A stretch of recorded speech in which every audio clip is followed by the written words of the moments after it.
Allez, bonjour à toutes et à tous, ravi de vous retrouver. Non pas mercredi, session d'émission éducative, mais jeudi ici exceptionnellement, puisqu'hier j'ai dû m'absenter des écrans un peu trop longtemps dans la journée et du coup ça a posé quelques petits soucis pour trouver le temps d'enregistrer ces émissions. Comme d'hab, je préférais à la limite décaler pour qu'on ait bien le temps de le faire proprement aujourd'hui que de le faire en mode à la va-vite, hier, n'importe comment, histoire de respecter les délais habituels. Donc voilà, on fait ça jeudi aujourd'hui pour changer, c'est pas bien méchant et ça devrait pas non plus tout chambouler. Donc on fait la session numéro 2 de cette nouvelle série donc sur les ranges. Après j'imagine qu'on attaquera celle sur les tendances, pareil en 3 phases. Donc là on va parler aujourd'hui de la psycho, c'est-à-dire qu'on revient sur les éléments techniques qui ont été vus la semaine dernière. Donc je vais les schématiser très rapidement, mais encore une fois, j'aimerais que les émissions précédentes soient assimilées quand on fait une série, essayez de les regarder dans l'ordre, je ne les fais pas dans cet ordre-là pour rien. Donc voilà, la partie technique, je la considère assimilée à ce stade-là, donc je résume. On se sert des canaux de tendance dans un range, l'objectif est de les casser, hein, d'accord. On ne construit pas de tendance, donc c'est l'échec d'installation des tendances qui généralement produit les bornes de range. Les notions absolument essentielles à bien comprendre dans un range, c'est le comptage, hein, donc à chaque fois qu'on casse une borne de range dans le sens de la tendance précédente, on recommence son comptage, première borne, deuxième borne, troisième borne de range, on cherche typiquement la troisième borne de range. Quand on est plus ou moins débutant ou qu'on n'est pas encore très expérimenté, c'est le trade à plus faible risque. On n'oublie pas qu'on doit toujours combiner deux structures de gestion du risque et de filtrage de prix dans une structure de range, les plus favorables étant pour ma part pour les débutants les canaux de tendance et enfin les canaux de contexte ici et merde, pardon, et les Fibonacci qui sont combinés, ayant deux sources totalement différentes, combinés c'est très productif, de même que vous pouvez utiliser la pure volatilité, donc les bandes de Bollinger et les écarts types, doublés évidemment encore une fois de ces Fibos, ce sont les structures qui marchent le mieux, en tout cas de celles que j'ai vues, de par ces années d'expérience. Il y a d'autres options, les canaux de Donchian, bref tout ça, on s'en fout, vous prenez ce que vous voulez, l'essentiel c'est de toujours je pense le combiner avec Fibonacci dans un range, c'est vraiment comme ça, Fibo qui est donc la représentation la plus pure du ratio risque-rendement, dans ces structures. Donc ça c'est pour la partie technique. Pour la partie psycho, donc tout le problème dans un range, on va revenir toujours sur les mêmes biais, hein, mais c'est juste que ces biais se manifestent sous des formes différentes selon les contextes dans lesquels on est. Hein, comme on l'a vu dans une bulle, la psychologie c'est que malheureusement on a un emballement souvent acheteur ou un excès ou un comportement excessif des opérateurs, soit parce qu'ils ne veulent pas revendre, d'accord, c'est-à-dire par absence de vendeur, on va avoir un fort mouvement acheteur. Vous avez également l'autre cas de figure qui est vraiment la bulle spéculative où il y a une demande irrationnelle sur un actif qui n'est plus du tout lié à sa valeur intrinsèque, ni même à des attentes sur la valeur, mais plus de dire j'achète pour revendre à un autre gland demain. Et le but n'est absolument pas de générer une hausse de valeur, mais plus de voir jusqu'où vont monter les prix. Donc là, c'est une autre mesure. Donc l'excès, c'est souvent le manque de vendeurs. La bulle spéculative, c'est évidemment une demande irrationnelle à l'achat qui vient s'ajouter à un supply limité. C'est-à-dire, il n'y a pas beaucoup de vendeurs, mais en plus de ça, il y a une demande acheteuse complètement folle qui se met en place derrière. Bref. Sur les ranges, ici, la structure de liquidité est beaucoup plus complexe parce que ici, on n'est pas donc dans le plus favorable et le plus facile à comprendre dans une structure d'offre et de demande et d'anticipation de l'offre et de la demande, puisque c'est là où la psychologie en fait rentre en compte. C'est-à-dire que si le marché ne prenait que l'aspect technique, c'est-à-dire supply demand, enfin, offre et demande, pour pricer, on serait dans un marché parfait. Alors parfait, je dis parfait, mais non. En tout cas, il serait très volatile. Donc le principe, ce serait de dire, voilà, si le prix d'un actif n'est que le résultat de la quantité de cet actif disponible et de la quantité qui est demandée, bah, oui, alors la mécanique de prix serait beaucoup plus lisible et beaucoup plus compréhensible par chaque être humain, mais par contre, ça resterait quand même relativement volatile. Euh, et ce n'est pas la réalité dans laquelle on vit. La réalité dans laquelle on vit, c'est que le prix d'un actif aujourd'hui est la résultante de plusieurs facteurs. Je vais lister les plus importants pour que vous compreniez. Le plus important, c'est évidemment supposé être l'offre et la demande. Hein, normalement, c'est supposé être le catalyseur principal de mouvement de prix. C'est de moins en moins le cas aujourd'hui, puisque la finance se globalise et se financiarise de plus en plus. La titrisation, on va dire, on est vraiment dans l'ère de la titrisation. Tout est titré, il y a des produits dérivés pour tout, il y a des produits dérivés de produits dérivés de produits dérivés. Enfin bref, on ne sait plus quoi titriser aujourd'hui, mais on a surtout rendu le système extrêmement complexe. Et on va dire qu'aujourd'hui, l'offre et la demande, c'est clairement plus, à mon sens, le facteur de mouvement de prix principal. Aujourd'hui, le facteur de mouvement de prix principal, c'est l'anticipation de l'offre et de la demande. C'est-à-dire que le marché, il est vraiment aujourd'hui beaucoup plus dans l'anticipation de ce qui va se produire que dans ce qui va se produire. La plupart du temps, quand vous avez une limitation de l'offre et de la demande effective, eh bien, le marché a déjà décalé depuis très longtemps en réalité.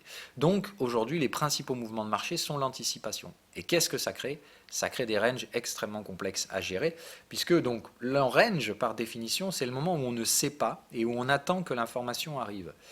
Mais qu'est-ce qui fout la merde dans un range? C'est la partie anticipation. C'est-à-dire que quoi qu'il arrive, il y a des opérateurs qui vont anticiper des nouvelles. C'est-à-dire qu'en général, quand la nouvelle arrive, on est déjà sorti du range. C'est ça qu'il faut que vous compreniez. Donc, le range, c'est l'état dans lequel la gestion du risque n'est pas suffisante pour prendre un risque tendanciel. Donc, comme on l'a bien fait comprendre, il y a des gens qui ont des projections acheteuses, il y a des gens qui ont des projections vendeuses, et les deux vont défendre le bout de viande avec une gestion du risque logique dans le range, puisqu'on n'a pas encore la certitude. C'est-à-dire qu'en fait, quand l'un des deux camps va commencer à faiblir, généralement l'autre va essayer d'en profiter. Et comme par hasard derrière, on va avoir la nouvelle qui devrait arriver et confirmer cet avantage spéculatif. Par contre, évidemment, quand la nouvelle elle sort à l'envers, c'est-à-dire quand on a anticipé la sortie du range et que la nouvelle s'avère pas être la bonne, généralement là c'est là où on retrouve un peu de violence, c'est-à-dire quand le marché se trompe, on réintègre très rapidement le range et on prend donc un contre-pied. Donc ça c'est la première des notions. Si vous pensez que la sortie d'un range, c'est-à-dire que la cassure d'un range conditionne son propre mouvement, c'est-à-dire que la cassure d'un range, c'est forcément l'émergence d'une tendance, c'est là où vous vous plantez. Parce qu'aujourd'hui, effectivement, non seulement il y a beaucoup d'erreurs d'appréciation par les opérateurs, c'est-à-dire qu'il y a des biais spéculatifs qui se mettent en place dans des ranges, où on va dire la technique, c'est-à-dire la sortie du range, c'est qu'on a gagné, donc il y a tendance. Et en fait, non, la news sort derrière, elle n'est pas du tout en faveur de cette sortie de range, réintégration est sortie dans le sens opposé, avec évidemment généralement beaucoup de violence, puisque là on a une prise à contre-pied du marché. Donc attention à ne pas vous planter. Dans un range, l'erreur la plus commune, c'est de penser que la sortie du range conditionne la création d'une tendance. C'est faux, et c'est même de plus en plus faux à mesure que ces marchés deviennent beaucoup plus basés sur l'anticipation des choses, plus que sur l'attente réelle de l'information. Donc on est vraiment dans l'anticipation de plus en plus, et il reste d'autres facteurs et d'autres bases qui peuvent altérer évidemment la gestion d'un prix. Aujourd'hui, alors on ne va pas faire de cours là-dessus parce que ce n'est pas la thématique, mais bien entendu, la taille de la masse monétaire est devenue aujourd'hui un facteur primordial dans la dans la définition du prix d'un actif. Et j'ai même envie de dire, aujourd'hui, on est dans un monde un peu bizarre dans lequel c'est majoritairement les deux facteurs qui devraient être les moins importants qui sont aujourd'hui mis sur le premier plan et évidemment surexposés, puisqu'aujourd'hui la seule chose dont on s'inquiète, c'est plus de la taille de la masse monétaire et des anticipations d'opérateurs, plus que réellement supply and demand. Donc en fait, l'offre et la demande, c'est vraiment devenu en fait secondaire dans les marchés aujourd'hui. Bon, on discutera un autre jour de tout ça. On en revient au range. Donc dans la partie du range, l'erreur à pas commettre, c'est ça, c'est de comprendre, c'est de croire que l'aspect technique du range, donc l'aspect spéculatif, conditionne la réalité, alors qu'en réalité, c'est supposé être l'inverse, hein, d'accord? Quand on se plante, normalement, on se prend une tarte et on revient en arrière et on repart dans l'autre sens. Ça, c'est le comportement normal d'un marché. Donc dans un range, on n'a jamais raison, on n'a jamais tort, on gère ses risques. Ça, c'est vraiment la première chose qu'il faut que vous compreniez. Dans un range, comme on l'a vu la dernière fois, on peut orienter ce range à l'achat ou à la vente, c'est-à-dire imprimer un biais spéculatif à l'intérieur du range qui devrait normalement l'orienter plus dans un sens que dans l'autre. Autrement dit, le range flat, c'est relativement rare. Il y a pas mal de temps, pas mal de fois et de structures où ce range va généralement s'orchestrer sous des formes un peu différentes, c'est-à-dire des creux et sommets ascendants, un range acheteur typiquement, ce type de forme-là, où on va avoir plusieurs structures, c'est-à-dire d'un point de vue technique, vous pouvez avoir des structures qu'on appelle convergentes, c'est-à-dire ça fait effectivement ça, mais vous allez avoir deux lignes de tendance qui sont convergentes. Alors bon, là, j'ai pas du tout réussi mon coup. Voilà, il faut vraiment normalement une première vague relativement costaud et une deuxième un petit peu moins, et vous avez effectivement ici deux lignes de tendance qui sont convergentes. C'est-à-dire si vous les projetez à l'infini, elles finissent bien par se croiser. Okay, donc vous pouvez avoir ces structures-là convergentes, vous pouvez avoir ces structures-là dans le sens inverse, c'est-à-dire que là c'est carrément... Ah, pardon, j'y arrivé proprement, voilà. C'est dire là, les lignes de tendance sont clairement non convergentes, elles se toucheront jamais dans le futur, elles se toucheront dans le passé. Vous avez la structure purement équilibrée, hein, c'est-à-dire le canal report de range en canal... Alors, j'arrive pas du tout à dessiner ce matin. Ok, mais... Ok, j'ai des petits soucis de géométrie là, mais voilà. Bon, même pas, j'y arriverai pas. Le canal pur et dur, hein, où là, effectivement, vous avez deux lignes purement parallèles, et la structure flat, hein, où là, pour le coup, les deux creux et sommets se font carrément à plat. Voilà, donc toutes les formes de range qui peuvent s'orienter, l'indécision la plus totale, l'indécision en faveur du camp acheteur, l'indécision en faveur du camp vendeur, etc. Le triangle, hein, qui reste la structure favorite quand on ne sait pas, qui est une structure donc de compression. Et tout ça, en fait, c'est cet aspect technique, ça traduit la psychologie du marché. Et c'est donc là, c'est pour ça qu'on va parler beaucoup de ces techniques-là aujourd'hui et qu'on en a parlé beaucoup moins la dernière fois et qu'on s'est cantonné vraiment à un aspect technique. Quand je vous dis qu'il ne faut pas, d'un point de vue stratégique, s'intéresser à la structure du range avant qu'elle soit vraiment mature, c'est-à-dire comme le biais doit être anticipatif, on ne peut pas attendre que la structure soit mature. Sinon, on ne peut pas spéculer. Donc le but étant de spéculer dans la construction de la structure sur cette fameuse troisième borne, puisque c'est statistiquement et stratégiquement parlant la plus intéressante pour se positionner dans un range. On ne sait pas quelle forme aura le range, mais on sait que cette borne, elle est relativement facile à trouver et qu'elle peut généralement, avec une gestion du risque appropriée, procurer plus de gains que de pertes. Mais la structure dans la psychologie, c'est ce qui est le plus important, puisqu'on a bien compris, au final, de par les anticipations faites par les opérateurs, des structures différentes vont se manifester. Et ces différentes structures traduisent différents états psychologiques de l'anticipation des opérateurs.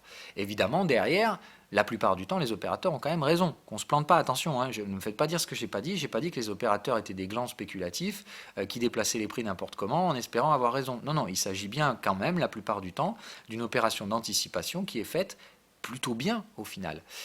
C'est qu'effectivement, quand on spécule trop et qu'on se trompe, les conséquences peuvent être relativement brutales et on finit toujours par se tromper. Mais le principe est que pour l'instant, quand même, la plupart du temps, les anticipations des opérateurs sont bonnes.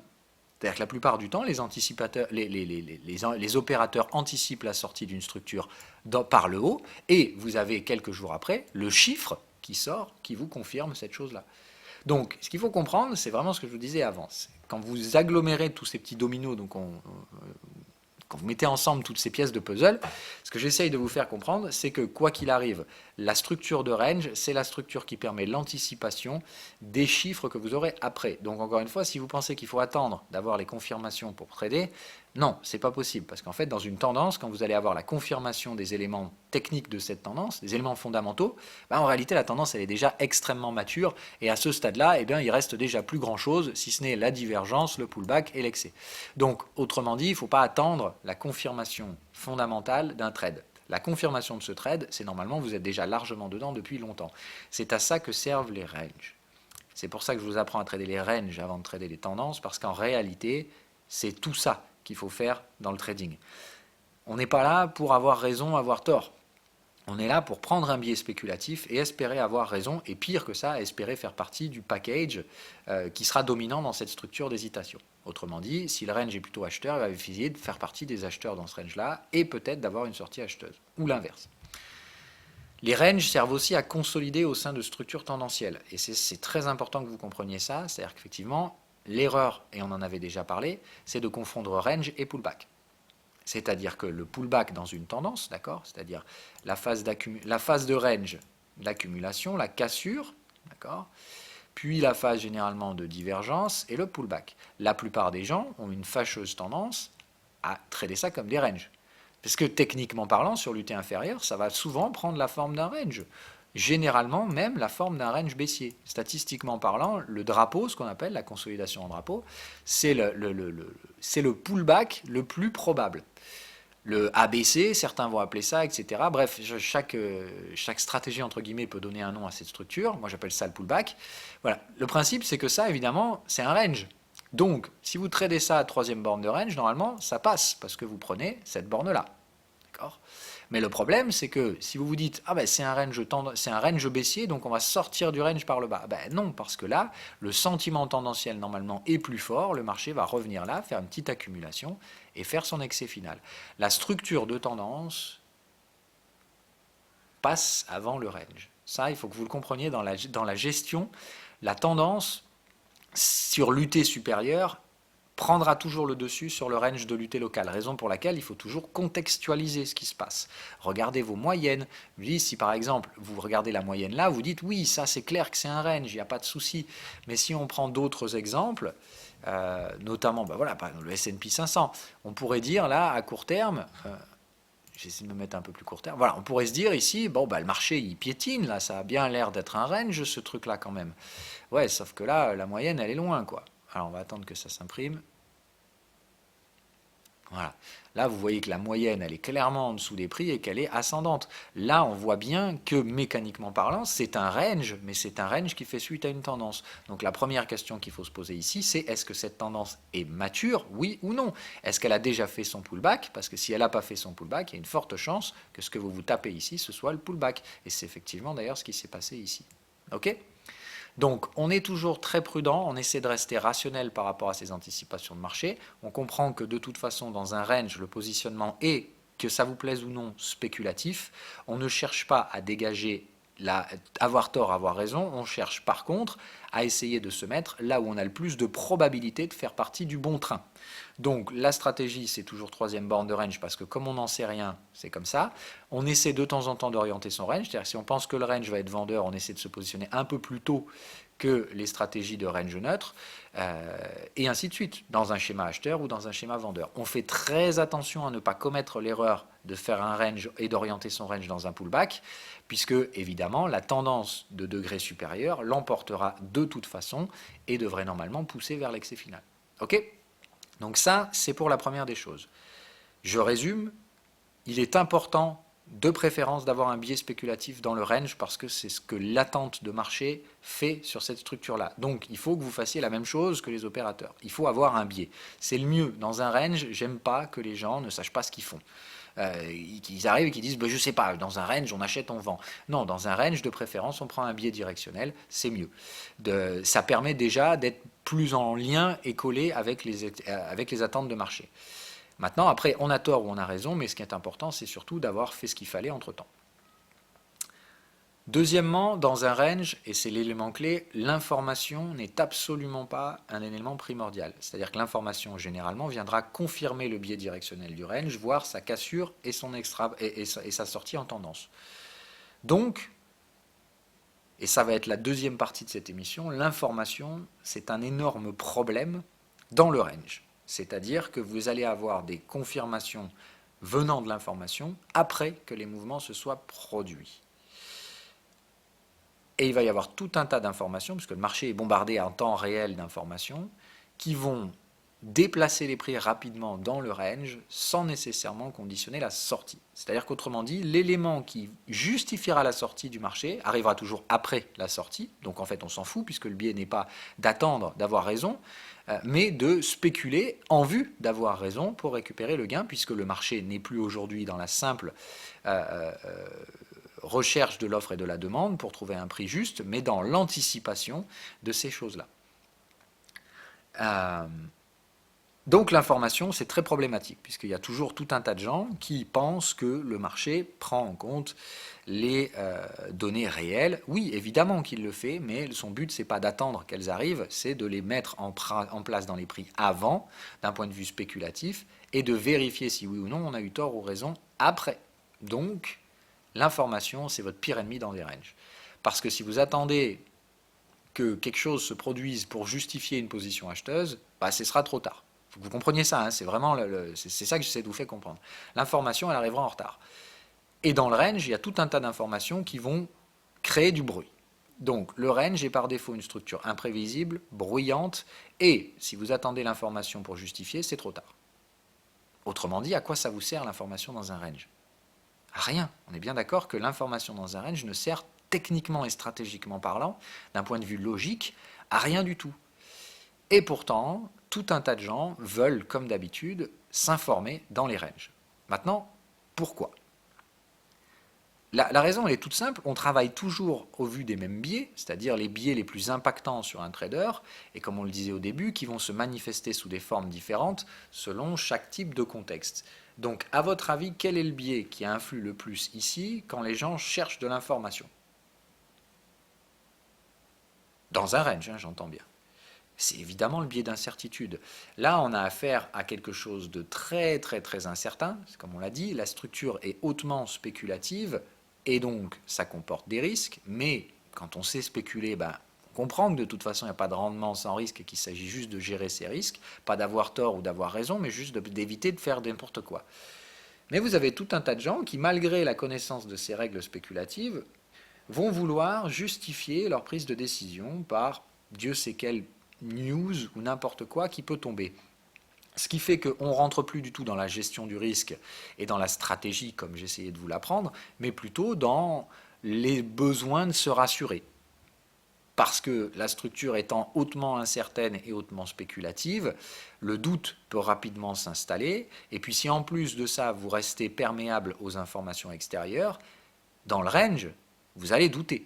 Je préfère vous le dire. C'est-à-dire que regarder l'information dans un range, ça peut apporter que des mauvaises choses. Je vais vous expliquer pourquoi. D'un point de vue opérationnel et d'un point de vue s'intéresser aux informations, c'est bien d'un point de vue humain. Mais d'un point de vue trading et dans une structure de range, c'est la pire des choses que vous pouvez faire. Ne regardez pas le bruit de marché, ne l'écoutez pas, ne vous informez pas. Alors c'est pas pour vous dire mettez-vous dans votre petite bulle, c'est plus parce que si vous êtes plus ou moins débutant ou en formation, vous allez être perméable à ces informations. Ce qui fait que vous avez bien compris, dans un range, si on n'est pas encore en tendance, c'est parce que les informations se compensent l'une et l'autre. Vous allez avoir des informations haussières, des informations acheteuses, des informations vendeuses. Et le problème, c'est que la plupart du temps, dans un cerveau non mature au trading, vous allez surtout regarder ce qui ne va pas dans votre sens. C'est-à-dire quand ça va dans votre sens, vous allez dire bon, ok, c'est bon, ça me rassure, tout va bien, voilà. Votre biais d'incertitude est travaillé, mais dans le bon sens. Par contre, ce qu'on sait, et ça c'est certain, c'est que quand ça va dans votre sens, ça ne va pas vous forcer à prendre de mauvaises décisions. Ça va vous rassurer, c'est bien, c'est cool. Par contre, quand ça va dans le mauvais sens, c'est-à-dire quand vous allez avoir une information qui théoriquement est interprétée dans le sens inverse du vôtre, c'est la panique à bord. Putain, peut-être que j'ai eu tort. Qu'est-ce que je devrais faire? Est-ce que je devrais prendre des profits? Est-ce que je devrais passer dans l'autre sens? Voilà. Vous vous mettez à réfléchir de manière complètement irrationnelle et débile parce que au lieu de faire ce qu'il faudrait faire, c'est-à-dire avoir choisi à la base un biais directionnel et vous aurez tort ou vous aurez raison, on s'en fout en fait. Mais vous prenez un biais directionnel dans ce range et vous tradez en conséquence en gérant les risques, en utilisant non pas le doigt mouillé, mais des stratégies bien ancrées, c'est-à-dire que vous traitez tous les ranges de façon similaire. Vous pouvez à la limite les orienter achat à la vente selon, comme on l'a dit, les différentes structures, éviter de tomber dans le piège du pullback. Et en fait, en faisant ça, déjà là, vous avez une application stratégique de la gestion du risque. Rien que ça vaut 10 à 100 fois mieux que je pense que il va se passer ci, il va se passer ça. Où j'ai l'impression que cette news va changer la structure du range, et peut-être que je devrais renverser mes positions, peut-être que j'ai eu tort, voilà. Donc ça, c'est l'enfer. Donc l'information dans un range, vous la mettez de côté, clairement. L'information clé, c'est-à-dire la seule qui aura de la valeur, elle arrivera très probablement quand vous serez sorti du range, c'est-à-dire qu'il sera trop tard pour en faire quelque chose. Donc la seule information qui compte, c'est celle qui viendra authentifier, ou valider, entre guillemets, la mise en place de la stratégie, la rupture du range. Donc, en soi, d'un point de vue spéculatif, cette même nouvelle ne servira à rien qu'à confirmer le biais que vous avez pris ou montrer que vous avez eu tort. Donc l'information, ça ne sert à rien. Mais vraiment, ça ne sert à rien.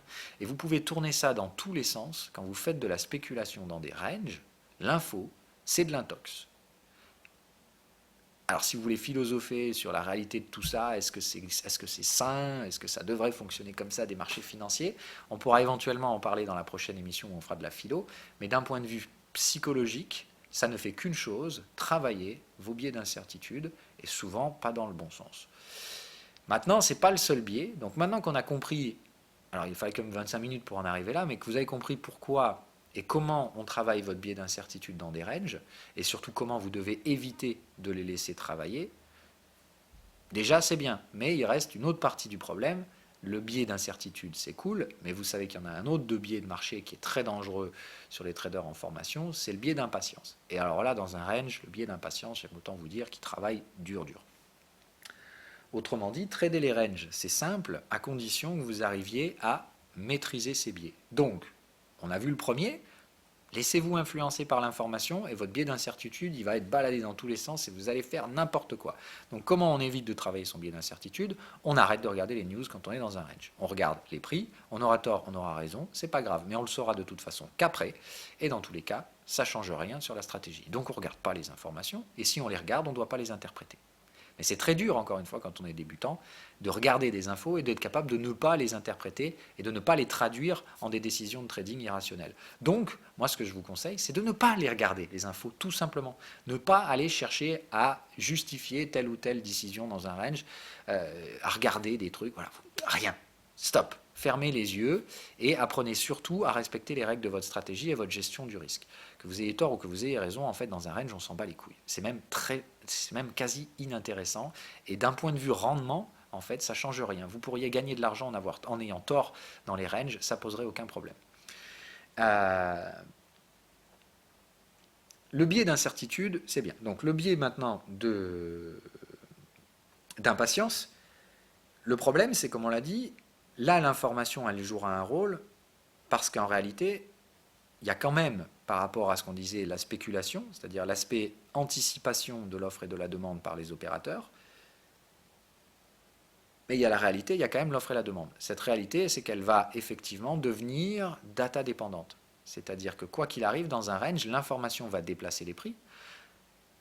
Vous ne pourrez pas trader, puisque comme on l'a dit, c'est l'aspect anticipatif qui fait que quoi qu'il arrive, quand la news va arriver, elle va juste catalyser l'accélération d'un mouvement. Mais le timing, c'est-à-dire que ce qu'on va appeler l'action du prix. Enfin, j'aime pas ce mot-là, parce que c'est naze, parce que voilà, enfin, les mecs ont repris ça dans tous les sens. La façon dont les prix bougent dans un range, voilà, on va le retranscrire comme ça. La façon dont les prix bougent, c'est très souvent lié au news flow. C'est-à-dire, comme j'ai dit, le news flow, on s'en bat les couilles, parce que ça ne doit pas entrer en ligne de compte dans votre prise de décision d'un trade ou d'un TP ou d'un stop loss. Ça ne doit pas servir à ces choses-là.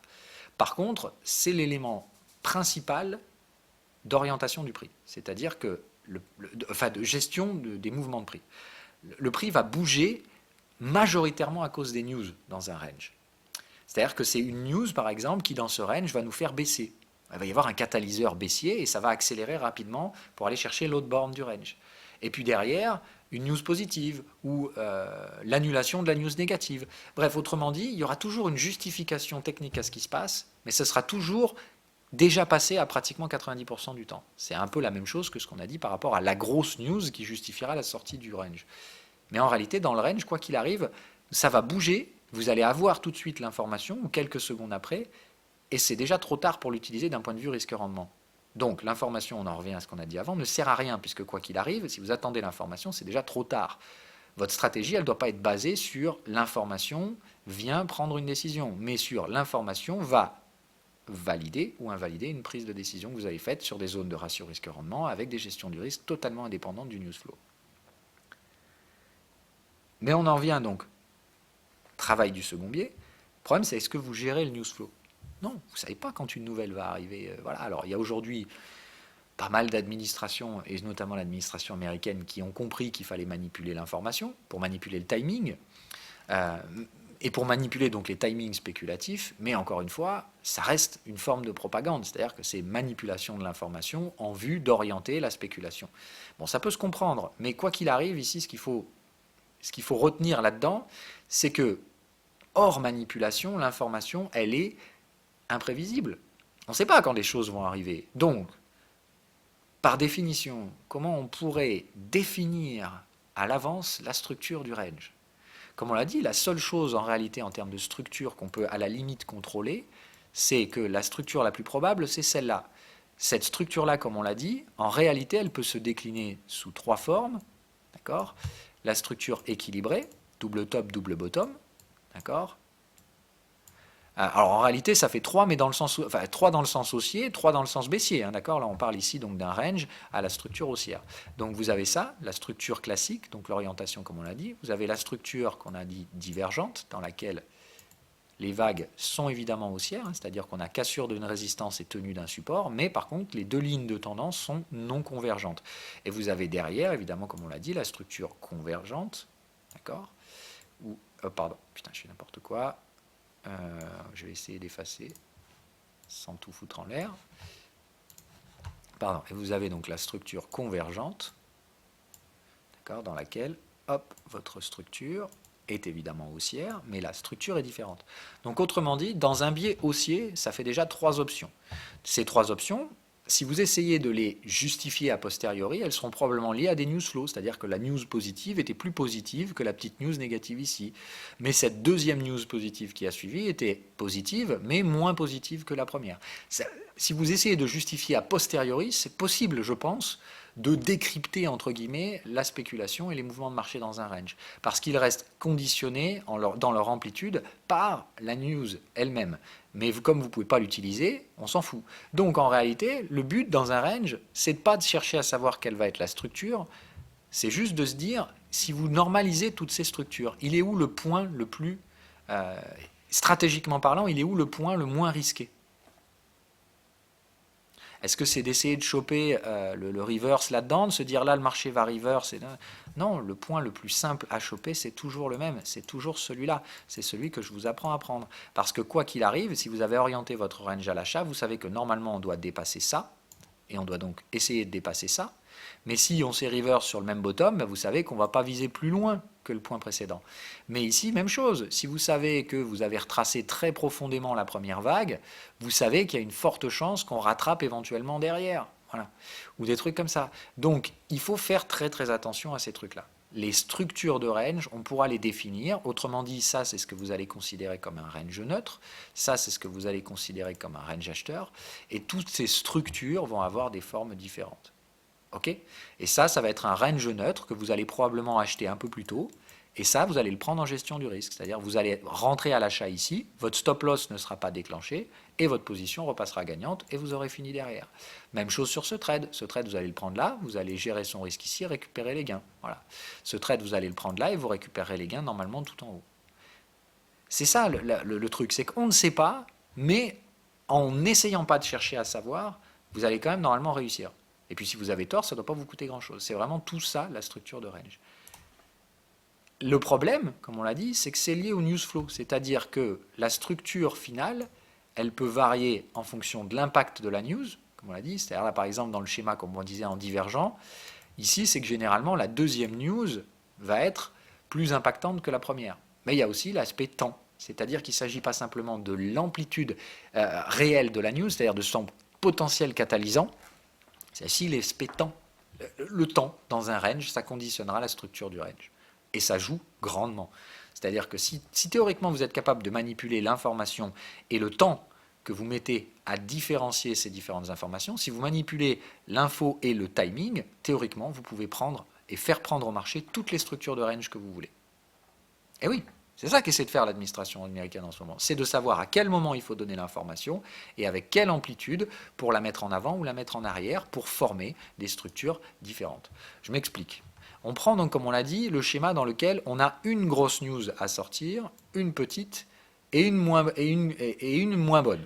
D'accord ? Donc, comme on l'a dit, dans un schéma où le timing n'aurait aucune importance, ça devrait nous donner deux lignes convergentes. On a bien compris. Okay, puisque la deuxième news est moins impactante que la première. Bon. Maintenant, si vous avez la possibilité de manipuler le temps, mais comme on l'a dit, quoi qu'il arrive, hors l'administration américaine qui le fait de façon très grossière, le temps, en réalité, personne ne le contrôle. Donc, on ne peut pas savoir. Ce n'est pas parce que vous avez et que vous aurez dans cette structure de range une première news impactante et une deuxième un peu moins, eh ben, ça peut donner des structures de range totalement différentes. Parce que même si vous avez une forte impulsion, si vous mettez 3 plombes à corriger derrière, si la deuxième news, elle est impactante mais moins impactante, qu'est-ce qui se passe ? Là, vous n'arrivez même plus à casser la résistance, et là, vous allez former un triangle. Donc, en réalité, le problème dans ces structures, c'est le timing, c'est le temps que vous mettez à faire les différentes choses. Parce que le temps peut donner des structures radicalement différentes, mais vraiment, vraiment radicalement différentes. Le plus important, ça reste quand même l'impact de la news, mais le temps que vous mettez à distiller ces informations, c'est évidemment très très très impactant sur la psychologie de marché. Et pas pour rien, parce que le temps joue sur vos cerveaux. Votre biais d'incertitude travaille, mais votre biais d'impatience également. Et en réalité, l'impatience, ça conditionne quoi généralement dans les ranges? La volonté de vouloir maîtriser les timings. C'est-à-dire que dans un range, vous allez commencer à penser temps au lieu de penser gestion du risque. Donc ça, faites très très attention. D'accord? Encore une fois, on l'a dit, l'administration américaine fait partie des administrations, entre autres, qui cherchent à manipuler le timing. Ça, on l'a bien compris. Mais c'est pas, voilà, hormis ça, il n'y a pas que les Américains qui essaient de faire ça. Tout le monde a compris que le temps, c'était important dans les marchés et que ça influait sur la psychologie humaine. Ça a influé sur les gestions du risque. Et vous, pourtant, vous ne devez pas le faire.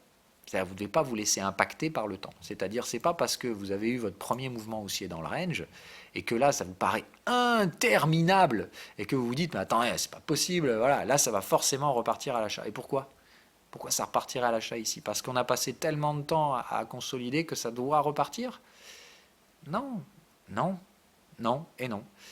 Même si on est là, qu'est-ce qui doit vous arriver à l'esprit? Normalement, oui, votre canal de contexte, plus le temps passe, plus effectivement, lui, il doit avoir rattrapé largement les prix depuis longtemps. D'accord? Donc votre canal de contexte, il a dû arriver ici, et là, vous êtes largement sous les contextes acheteurs. Mais il reste une chose ici qui ne fonctionne pas dans votre stratégie, c'est quoi? C'est les Fibos.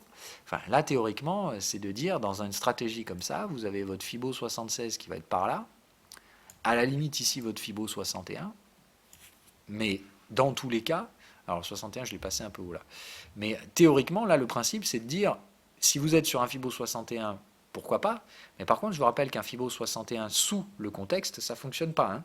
C'est vraiment les deux ensemble, il faut être dans le contexte et un Fibo 61 pour pouvoir acheter un range acheteur. Sinon, vous attendez qu'on casse les contextes et vous venez à 76. Donc le principe, c'est qu'ici, même si on a passé 3 plombes à consolider par rapport, de manière relative par rapport au mouvement acheteur, dans votre tête, c'est le biais d'impatience qui travaille. C'est parce que vous vous dites, bon attends, là on est monté en 2 jours, voilà, on a fait ça en 2 jours, là ça fait 3 semaines qu'il ne se passe plus rien, il va falloir que ça reparte à l'achat. Alors maintenant, je vous laisse réfléchir une seconde dans quel type de contexte, effectivement, le temps peut jouer en faveur d'une direction. Je vous laisse réfléchir parce qu'il faut que la réponse vienne de vous-même. Dans quel type de contexte, de type range, le temps pourra jouer en faveur d'une direction plus qu'une autre? Dans les pullbacks. Comme on l'a dit, le pullback, c'est un range. Ça prendra la structure d'un range, mais d'un range intermédiaire au sein d'une structure tendancielle. Ce qui fait que généralement, le temps favorisera la tendance. Et c'est les seuls cas, mais encore une fois, le pullback n'est pas un range, c'est une structure de range qu'il ne faut pas traiter comme un range. Mais là, effectivement, dans le cadre d'un pullback, vous allez avoir cette volonté tendancielle qui peut réémerger par le temps. C'est-à-dire que le temps, dans un pullback, fait que mécaniquement, ça réaugmente les pressions tendancielles derrière. C'est-à-dire qu'il y a une durée limitée sur un pullback. Le pullback a un effet temporel que n'aura jamais le range. Le range, on peut y rester aussi longtemps qu'on veut. En fait, en réalité, tant qu'il n'y a pas réellement derrière l'information suffisante pour sortir du range et justifier la sortie du range, on ne fera qu'essayer d'en casser les bornes. Et de réintégrer systématiquement, puisqu'il n'y aura pas l'information qui arrivera pour justifier la sortie par anticipation des ranges. Autrement dit, dans un range, on essaye de sortir, et tant qu'il n'y a pas réellement le catalyseur qui confirme la sortie, on ne fait que revenir. Donc les ranges peuvent dépasser les bornes, on peut faire des 10, 12, 15 bornes sur un range si on veut, tant qu'on n'a pas la news en réalité, ce sont les anticipations de sortie qui vont faire des fausses cassures, et on va réintégrer à chaque fois. Donc le range, c'est très piégeux. Le range, on ne contrôle pas l'information et on ne veut surtout pas le faire pour éviter de travailler ces biais d'incertitude. Mais le pire, c'est que dans un range, le timing, vous n'en savez rien. Il y a des ranges, ça va être plié en 2-3 bornes. Il y a des ranges, ça va mettre des dizaines de bornes avant de réussir à définir réellement et à avoir réellement l'information qui permettra la sortie de ces structures-là. C'est très complexe. Dans un pullback, vous avez effectivement une notion temporelle qui peut être utilisable, mais on fera éventuellement une émission spécifique sur les contextes de pullback, on détaillera ça un petit peu plus en détail. Mais pour l'instant, il faut que vous notiez cette information. Le timing est incontrôlable dans un range, littéralement incontrôlable. Il va éventuellement jouer sur la structure de ce range, c'est-à-dire la structure convergente ou divergente des lignes de tendance, mais quoi qu'il arrive, est-ce que ça doit impacter ça aussi vos décisions de trading? Absolument pas. Dans un pullback, oui, mais dans un range, un pur range, Rien à foutre du temps. On est bien d'accord. Peu importe le temps que mettent les vagues à se consolider, la seule chose qui doit vous importer, c'est le respect de vos règles, à savoir déborder les canaux de tendance. Vous devez voir des accélérations, vous devez voir des cassures de cycle, et vous devez voir des ratios risque-rendement. Donc, c'est pas parce qu'ici vous vous dites ah ouais mais là demain je sais pas, demain il y a un NFP ou demain il y a ceci ou demain il y a cela et on a déjà passé une semaine à plat, on va forcément payer le NFP. Qu'est-ce que vous en savez? Vous ne savez rien du tout. Tout ce que vous savez, c'est que c'est à partir de là que c'est intéressant pour vous de trader. À partir de là, vous respectez la stratégie. Tout ce qui se passe au-dessus, c'est vous qui vous l'inventez. Et trouver encore une fois des raisons de prendre de mauvaises décisions de trading, c'est très facile, mais c'est souvent ces deux biais-là qui vont travailler. Et ici, dans le cas présent, donc celui que je viens de vous décrire, cette mauvaise décision qui reviendra à dire il y a le NFP demain et ça fait un moment qu'on attend, bah ici c'est votre biais d'impatience qui travaille. C'est lui qui prend la décision à votre place. C'est lui qui dit bon bah on a attendu suffisamment longtemps, on va y aller. Si vous êtes dans une tendance haussière et que vous êtes en train de faire un pullback, à la limite, ça peut encore se justifier et il ne faudra pas faire n'importe quoi, il ne faudra pas trader n'importe où. Mais par contre, dans un range, rien à foutre. On peut passer 3 semaines s'il faut, c'est pas un problème. La seule chose, c'est que la structure de range, et là où c'est intéressant de prendre un risque dans ce range, c'est 76% de retracement. Tant que vous n'attendez pas ça, vous ne respectez pas vos règles, donc vous ne respectez pas une stratégie. Et ça veut dire que vous tradez sur des éléments différents de ceux qu'on vous a appris, et très probablement ici, le biais d'impatience. Donc le biais d'impatience dans un range, c'est votre pire ennemi aussi, parce que c'est lui qui va vous faire altérer vos jugements, alors qu'il n'y a aucune raison évidente de le faire. Tout simplement parce que le temps ici joue et que vous allez vous imaginer qu'il doit se passer quelque chose dans le range, alors qu'en réalité, comme on l'a dit, le marché est basé sur des anticipations, certes, mais il est aussi basé sur des catalyseurs, et ces catalyseurs, vous n'en avez aucun contrôle. Dans un range, pire, ça vous arrivera très souvent de voir un catalyseur haussier et de voir les marchés baisser dans une première intention. Autrement dit ici, même si le catalyseur devait être haussier et qu'on se servirait de ce catalyseur après pour un mouvement haussier, très probablement, il va juste faire ça d'abord et après y aller. C'est-à-dire qu'il viendra vous chercher ici. Et si vous avez acheté là, vous allez vous dire, attendez, mais pourquoi le marché baisse? Le catalyseur est haussier, pourtant j'avais bien raison, j'avais prévu que la news serait bonne, pourquoi les prix baissent? Bah ouais, ils baissent là en fait, pas nécessairement pour des raisons fondamentales, mais pour des raisons techniques, parce que dans un range, la plupart des anticipations se font sur ces zones, sur ces bornes, sur ces niveaux techniques qui résonnent dans les structures d'hésitation. Donc le principe ici, c'est ne soyez pas le dindon de la farce, ne soyez pas le pigeon, ne soyez pas le mec qui va traiter la news parce qu'il pense que le marché va être haussier, ou tout simplement parce qu'il se dit que ça fait trop longtemps qu'il ne s'est rien passé dans ce range. C'est juste que parfois, ça va mettre une plombe à arriver à chercher la borne. Je vais essayer de chercher un exemple où, où justement dans un cas présent, vous auriez pu avoir des trades, des envies de trader alors on va pas prendre Wall Street, évidemment il casse ces connards, je le sentais venir celle-là. Alors on va essayer de choper un contexte où, voilà, l'euro-dollar. Je pense que psychologiquement parlant ici on est vraiment dans le truc. Voilà, l'euro-dollar. Là, théoriquement, ok, on a bien affaire à un range acheteur, on sait que normalement on devrait tenir ce support et casser cette résistance. Hein, moi, c'est le trade que j'ai en place depuis maintenant plus d'un an. Enfin, j'essaie de trouver depuis plus d'un an. Ça fait 2 ans maintenant. Donc, le principe, c'est que, voilà, ça, psychologiquement parlant, ici, le biais d'impatience est mis à très rude épreuve. Regardez la longueur de la consolidation par rapport au mouvement acheteur. Normalement, on consolide, mais voilà, là, c'est de dire mouvement acheteur égale mouvement extrêmement lent, et on se dit, mais c'est incroyable, c'est interminable. Ça fait travailler le biais d'impatience à tel point qu'au bout d'un moment, on en vient presque à se dire, il faudrait acheter parce que ça fait trop longtemps qu'on consolide, parce que c'est pas assez volatile, parce que c'est pas assez ceci, parce que c'est pas assez cela. Bon, c'est pas des bons choix. Mais encore une fois, l'euro-dollar, je l'ai toujours traité sur des zones techniques et non pas des zones temporelles. C'est-à-dire que ici, pour moi, sur l'euro-dollar, il y a 2 zones à traiter. Il y avait celle-là, et dans toutes ces zones-là, je n'ai pas hésité une seule seconde à acheter l'euro-dollar. Et les autres zones qui m'intéressent, et je rachète l'euro-dollar depuis, et je cherche encore des achats aujourd'hui, c'est ma zone bleue. Ce sont les zones résonantes de mon range qui m'intéressent. Autour du Fibo 61, tout ça, ça m'intéressait. Ici, je me suis posé la question de savoir si on aurait un échec ou non. Aujourd'hui, on a la réponse, puisqu'on est déjà sur la zone suivante. Mais voilà, pour moi, ces zones-là, elles vont réagir à l'achat. Et quand elles vont réagir à l'achat, je ne sais pas quelle news va impacter le truc. Je sais juste que quand on sera là, on aura la réponse. Si on va ici, c'est là qu'on nous dira « Ah bah oui, mais voilà pourquoi le marché se restabilise ou se rebidule. » Donc la réponse du pourquoi, je m'en contrebalance, mais complètement. Ça ne m'importe pas de savoir pourquoi on remontera sur l'euro-dollar si on remonte, bien entendu. La seule chose qui m'importait, c'était de traiter ces deux zones de prix, celle-ci, et ça a été extrêmement long. Le premier trade sur l'euro-dollar, pour ma part, il a été pris ici. C'était le premier. Ça n'a pas marché, ça a validé, puis invalidé, puis je repris, revalidé, invalidé, puis repris, invalidé, revalidé, hop, derrière on arrive sur la zone 76, donc là je commençais à être un petit peu plus acheteur, parce que là on n'est plus sur du 61, on est sur du 76. La réalité c'est que ça passe pas, on revient se charger une fois de plus, mais est-ce que ça conditionne une invalidation? Pour moi non. Pour moi le range, il n'est pas, pour l'instant il reste orienté, alors plus du coup sur un range acheteur, parce qu'en tenant ces supports-là, on savait qu'on irait sans problème péter la résistance. Aujourd'hui, c'est un petit peu plus incertain. Il faudra donc gérer le risque sur l'euro-dollar à la zone des 1,20. Puisqu'ici, on n'a plus affaire à un range acheteur, mais à un range neutre. Donc dans un range neutre, quelles sont les règles? On récupère son TP ici, quoi qu'il arrive. Pour moi, sur l'euro-dollar, il y aura un TP obligatoire ici, avec un TP intermédiaire, bien entendu, dans la zone de range. Tout ça, il faut que je les réajuste à mes targets. Mais il va de soi que pour moi, ici, il y aura de toute façon maximum un TP sur le haut de Dom Zone, et un TP sur le haut d'ici. Et après, seulement après, si les catalyseurs sont réellement haussiers, je pense qu'on pourra aller chasser jusqu'à la zone des 1,30, 1,40. Mais en l'état actuel, je pense qu'il va falloir rester sur une structure de range neutre, c'est-à-dire ne surtout pas oublier ces structures de TP. Voilà. Donc, c'est juste pour vous faire comprendre comment, ici, par exemple, sur l'euro-dollar, le temps, psychologiquement, c'est intenable.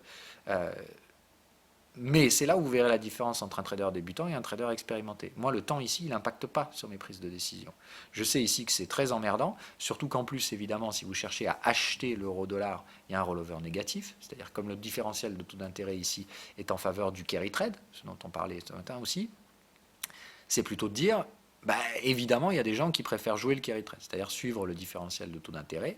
Mais ici, il faut bien comprendre que le temps joue sur la psychologie et non pas sur la gestion du risque. C'est-à-dire que moi, je ne me laisse pas influencer par le temps. Ce n'est pas parce que ce trade, je l'attends depuis 1 an et demi, que je dois l'invalider. Moi, je traite des zones, j'applique ma stratégie. Le pourquoi ça baisse, c'est la panade de ceux qui veulent expliquer les choses. De dire aujourd'hui on baisse parce qu'il y a un carry trade, ouais, je peux comprendre. Ouais, mais qu'est-ce que ça change, activement parlant pour moi? Rien. En fait, les gens parlent, les gens essayent d'expliquer. Je peux comprendre qu'il y ait des gens qui ont envie de comprendre, mais on s'en fout, en fait. Enfin, stratégiquement parlant, on s'en fout. Parce que si vous cherchez à comprendre, ça va juste travailler votre biais d'incertitude. C'est-à-dire que là, moi, je veux acheter. Donc, si j'entends parler tout ce qu'on me dit en face, on va me dire, mais oui, mais c'est baissier l'euro-dollar, t'es con, il y a un carry trade, il y a un différentiel de taux d'intérêt, ça ne peut que baisser. Bon, si j'écoute ça, qu'est-ce que je vais me dire? Je vais me dire, bon, du coup, j'ai tort d'être acheteur, je vais peut-être passer vendeur, ou, je sais pas, je vais peut-être suivre le carry trade, j'en sais rien. C'est complètement con, parce que, en fait, le jour où ça s'arrête, c'est probablement le moment où vous allez vous dire, c'est le moment de monter à bord, et puis ça s'arrête. Bref, vous vous êtes laissé manipuler par une information. Moi, je ne trade pas l'euro-dollar à la vente parce qu'il y a un carry trade, j'en ai rien à foutre. Je trade l'euro-dollar à l'achat parce que je cherche le bottom d'un range, parce que c'est ma stratégie. J'aurais tort, j'aurais raison, on s'en branle. La seule réalité, c'est que je ne me laisserai pas impacter par ça. Oui, il y a un carry trade, il est là, évidemment. Mais est-ce que ça doit changer quoi que ce soit à mes prises de décision? Non. Voilà. Donc, pour moi, ça n'a aucune valeur. Je prends l'information en compte. Oui, il y a bien un carry trade euro-dollar. Est-ce que ça va m'empêcher d'acheter? Non. C'est aussi simple que ça. Par contre, je n'achète pas n'importe où et je respecte mes règles. Voilà, il me faudra un signal acheteur, c'est ce que je vous dis de surveiller pour l'instant en daily, et pour l'instant, il n'y a rien. Donc on attend sagement qu'un signal arrive. C'est comme ça qu'il faut aborder ces ranges. Ici, on a bien de toute façon affaire à des ranges, on n'est pas sur des pullbacks. De toute façon, je l'ai dit, il n'y a jamais de tendance sur les devises. Donc ici, se doute clairement qu'on aille à la parité, et pourtant, vous avez tout un tas de gens qui n'arrêtent pas de vous la justifier. Ils font ce qu'ils veulent, encore une fois, c'est bien, le news flow pour l'instant n'est pas vraiment positif pour euro-dollar. Je vous parie évidemment que quand ça changera, c'est-à-dire qu'on retrouvera un news flow positif sur l'euro-dollar, ces mêmes glands seront en train de vous donner des targets à 1,40 alors qu'aujourd'hui ils vous parlent de la parité. Donc on fait très attention à ça, encore une fois, les gens qui justifient des objectifs graphiques et techniques dans des ranges par des informations fondamentales, ce ne sont pas des traders, ce sont des analystes la plupart du temps, c'est-à-dire qui vous expliquent pourquoi le marché baisse, ils essaient de vous projeter la poursuite des éléments techniques baissiers et des éléments fondamentaux baissiers, mais ils ne comprennent rien du tout à la structure du marché, et en général, ils auront tort au bout d'un moment, mais ils retourneront leur veste, ils iront dans l'autre sens, et puis ils vous diront, ah voilà, ça y est, maintenant le news flow est positif, donc les marchés vont aller chercher l'objectif suivant, sauf qu'ils vont vous dire ça quand on sera là, et autrement dit, c'est plus vraiment le moment de se positionner acheteur dans ce moment-là. Voilà. Donc on fait toujours très attention à ça. On reste rationnel dans sa prise de risque. On ne se laisse pas influencer par les informations. On ne se laisse pas influencer par le temps. Le temps, ça influe sur votre psychologie. Certes, ça va vous donner envie d'être plus agressif ou ainsi de suite. Ça ne doit rien changer dans vos stratégies. Vous avez vos zones dans lesquelles vous intervenez. Psychologiquement, j'aime autant vous dire, c'est très dur. Et même pour moi, ça fait des années que je trade et je ne suis pas habitué à gérer des time frames aussi longs. Je ne suis pas habitué à attendre 1 an et demi qu'un trade se mette en place. Je ne sais pas si vous vous rendez compte à l'échelle d'un être humain ce que ça représente 1 an et demi. C'est énorme. Donc oui, c'est usant moralement, psychologiquement, et parfois on a envie de tordre ces règles. Mais est-ce qu'il faut le faire? Non, jamais. Et essayez toujours de vous rappeler, avant de prendre une décision, est-ce que vous n'êtes pas là, à l'instant présent, alors que vous êtes sur le point de prendre une décision de trading, en train de vous faire impacter soit par un biais d'incertitude, soit par un biais d'impatience. Essayez toujours d'avoir ces deux choses-là en tête. Et quand vous avez donc affaire à un contexte de range, c'est l'essentiel, hein, c'est la raison pour laquelle on fait cette émission aujourd'hui, pour vous donner en fait des pistes d'auto-analyse qui vous permettront très rapidement de savoir si vous êtes en train de vous faire impacter par un biais. Donc comme on l'a dit, si je résume, là on est dans la 2e série, on a fait les bulles et les excès les semaines passées. Qu'est-ce qu'il faut retenir de la psychologie dans ces structures? C'est que si vous en arrivez au point de vous dire j'achète parce qu'il faut acheter et tout ça, c'est que vous êtes sous l'impact d'une information, c'est-à-dire que toutes les informations sont mécaniquement haussières et vous vous laissez impacter alors qu'en réalité vous savez que la demande est totalement irrationnelle et ainsi de suite. Donc ça, vous le savez, techniquement parlant, vous le voyez que le marché est en excès, mais vous allez vous laisser impacter parce que tout le monde est acheteur et que le news flow est acheteur et que c'est très difficile au final de se mettre en face. Donc vous allez mécaniquement vous laisser influencer par l'information. Et là, c'est pourquoi? C'est parce que comme vous ne savez pas, vous cherchez une information pour combler le biais d'incertitude et il ne faut pas le faire. De même que le timing, comme on l'a dit, est extrêmement compressé dans une bulle, ce qui fait que vous allez avoir envie d'agir rapidement parce que vous avez l'impression que les choses accélèrent de plus en plus vite et que si vous ne prenez pas une décision rapide, vous allez prendre une mauvaise décision, vous allez rater une opportunité et vous faites n'importe quoi. Donc, on n'agit jamais par urgence dans une structure excessive, on n'agit jamais par rapport à l'information non plus dans une structure excessive. On agit par rapport à des structures de prix que je vous ai appris la dernière fois. Dans des ranges, c'est la même chose, mais de manière un petit peu différente. C'est-à-dire que dans un range, ce n'est pas l'urgence en général qui va vous faire agir, mais c'est le manque d'intérêt pour ces structures qui, au contraire, va vous pousser à tricher. C'est-à-dire que, comme on l'a dit, pour entraver l'application de votre stratégie, qu'est-ce qui va fonctionner ici? Ce n'est pas l'urgence. Dans un range, c'est souvent l'ennui qui va conditionner la prise en place d'une position qui ne respecte absolument pas les règles de votre stratégie. C'est parce que vous vous ennuyez et vous pensez que le temps joue un rôle dans le range et que du coup, on a attendu suffisamment longtemps, donc vous pouvez tordre les règles puisque ça fait si longtemps qu'on attend, donc ça va forcément partir sans vous. Donc vous allez vouloir y aller en avance, alors qu'il n'y a aucune justification technique pour ce faire. Vous allez souvent vous contenter de signaux, c'est-à-dire vous allez dire par exemple, je suis là, j'ai un signal, bon on n'est pas tout à fait sur ma zone, mais on a attendu tellement longtemps que je vais y aller quand même. Bah non, ta zone elle est en bas, t'attends qu'on respecte tes règles, point barre. Peu importe le temps que ça prendra, normalement on viendra quand même te chercher.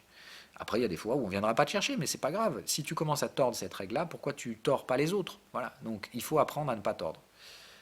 Donc attention, dans un range, c'est souvent l'ennui qui conditionne de mauvaises prises de décision par rapport à l'aspect impatience et biais d'impatience.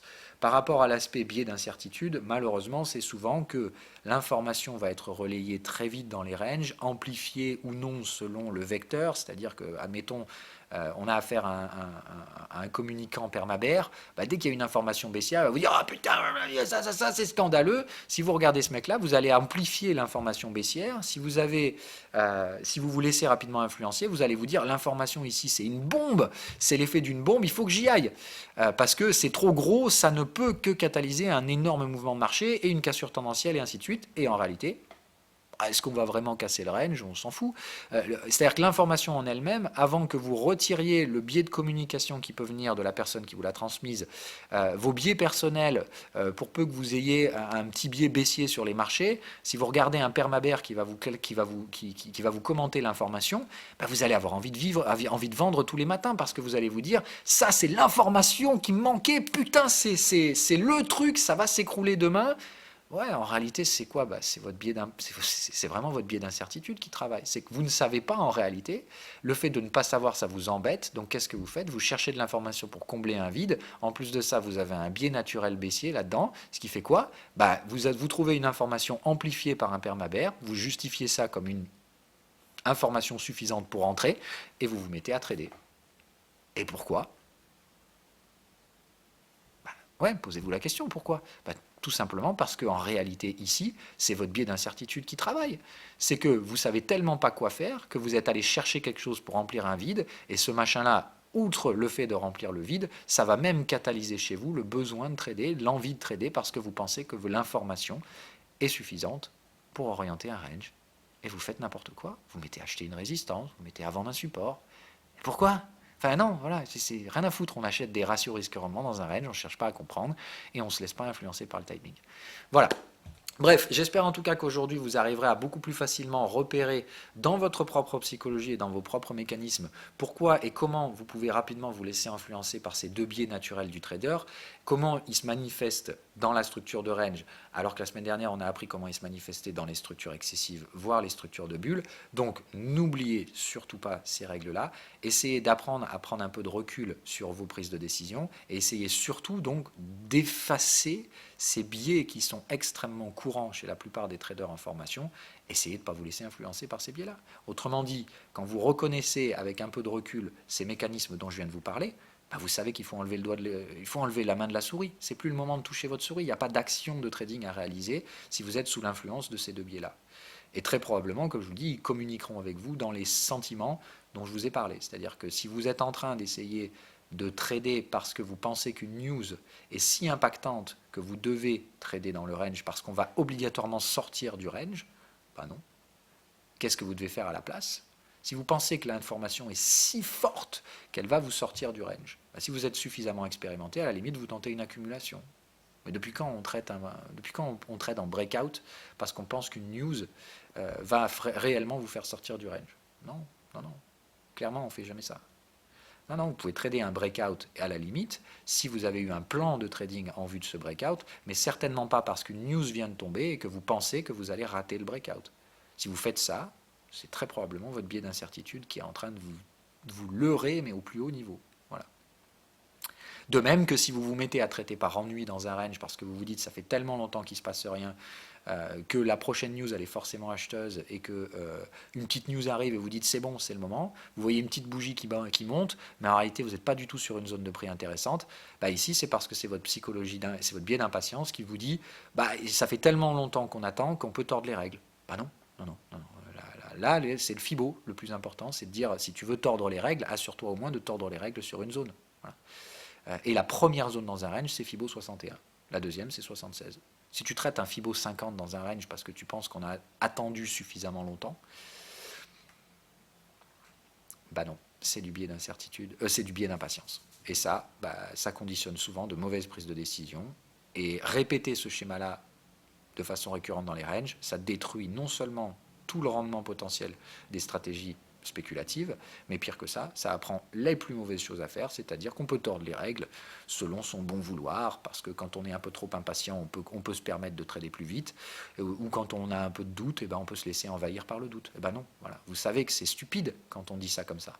Pourquoi vous le voudriez trader sous ces biais-là? Voilà.